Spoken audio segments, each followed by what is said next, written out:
안녕하세요. 강남 멤버업인과 권수생 원장입니다. 오늘은 전립선 비대증에 대해서 일반적으로 말씀드리겠는데요. 전립선 비대증은 이제 남자에게는 반드시 있고 여성분들에게 없는 기관이 있는데 정액을 만드는 데 중요한 역할을 합니다.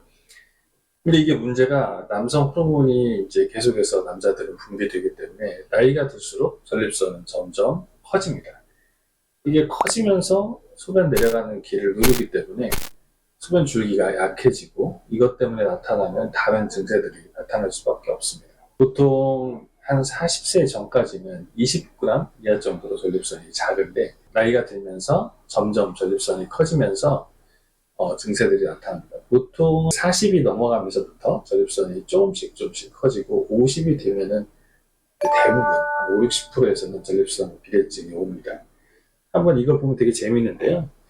정상 전립선은 이렇게 마치 호두처럼 생겼고 이 호두 사이즈가 보통 20cc 정도 됩니다. 근데 이게 한 50% 정도 탁구공만하게 커지면은 대부분의 이제 전립선 증세가 본격적으로 나타나기 시작합니다.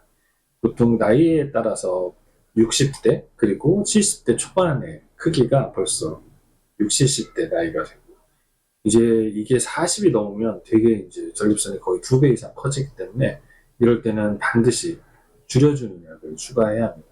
하지만 이게 거의 작은 귤처럼 한 65cc 정도 되면은 거의 때는 수술까지도 고민할 정도로 큰 크기라고 생각할 수 있습니다.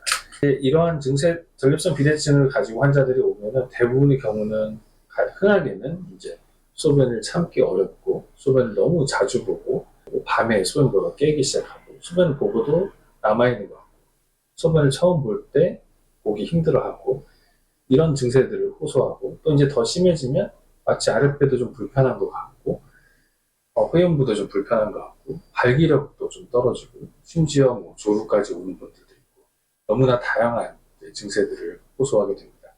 우리가 이러한 것들의 진단은 제일 중요한 거는 일단은 전립선 암이 있는지 혈액 검사로 PSA를 측정해보고 그리고 초음파로 전립선의 크기를 측정해보고 소변 속도 검사와 잔뇨 검사를 통해서 전립선 속도와 상태를 체크하게 됩니다. 그래서 여기에 맞춰서 소변이 나가는 길을 열어주는 알파블록 같은 약을 쓰고 그리고 전립선을 필요하면 아주 커져 있으면 줄여주는 약을 추가하게 됩니다. 그 외에도 방광을 안정시켜주는 약이나 아니면 다른 약들을 추가할 수도 있겠고 밤에 깨는 게 많은데 소변의 양까지 만들면 소변의 양을 자체를 줄여주는 약을 추가하기도 합니다. 약물적 치료만으로도 충분히 생활의 삶이 보장되는 분들이 대부분입니다. 90%까지는 약물적 치료만을 해도 충분하게 유지를 할 수가 있고요. 하지만 10% 정도에서는 수술적 치료를 요하게 됩니다. 간단하게는 전립선을 좀 긁어내거나 아니면 레이저 치료를 해서 구멍을 뚫어주거나 홀랩 같은 걸로 전립선 안에 있는 실질들 전체적으로 다 없애줄 수 있습니다. 이러한 전립선 비대증은 삶의 질 유지에 있어서 너무나도 중요하기 때문에 반드시 치료를 요합니다. 조금이라도 전립선 증세가 있으면 비뇨기과정하고 상담하기를 권해드립니다. 감사합니다.